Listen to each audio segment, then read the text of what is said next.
বলি বৌমা, তুমি ব্যাগপত্র গুছিয়ে কই যাইতেছো? মা, আমি দুদিনের জন্য বাপের বাড়ি যাচ্ছি।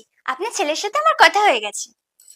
বৌমা যদি দুদিনের জন্য বাপের বাড়ি চলে যায় তাহলে তো ঘরের সমস্ত কাম আমারই করতে হইব। বৌমা, তোমার কি কোনো আক্কেল জ্ঞান নেই?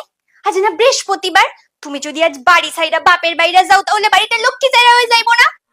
মা, এমনি সময় তো আপনি আমাকে ভুলভাল কথা শোনাতে ছাড়েন না। যেই আমি দুদিনের জন্য বাপের বাড়ি যাচ্ছি অমনি আমি আপনার বাড়ির লক্ষ্মী হয়ে গেলাম। তোমার আজ কোথাও যাওয়া হইবে না। হ্যাঁ টুকটুকি বা বল, তুই আইতাছিস বাড়িতে? ঠিক আছে, আয় আয়, আমি তোর জন্য ভালো মন্দ রাইন্দা রাখুন, ঠিক আছে? হ্যাঁ টুকটুকি, শোনো না, আজ না তোমার আসা হবে না গো। আজ তো বৃহস্পতিবার, তাই মা আমাকে বাপের বাড়ি যেতে দিল না। আজ নাকি বাপের বাড়ি গেলে বাড়ি লক্ষ্মীছাড়া হয়ে যায়। তুমি যদি আর শ্বশুর বাড়ি ছেড়ে এখানে চলে আসো তাহলে তো তোমার শ্বশুর বাড়িও লক্ষ্মীছাড়া হয়ে যাবে, তাই না?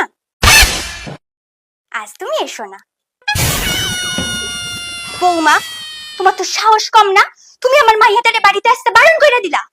তা কি করবো মা, আপনি তো আমাকে আজ বাপের বাড়ি যেতে দিলেন না। আজ বাপের বাড়ি গেলে তো বাড়ি লক্ষ্মী ছাড়া হবে, তো আপনার মেয়েকে বাড়িতে আসতে বললেন, তাহলে মেয়ের বেলায় কি আর শুক্রবার হয়ে গেল?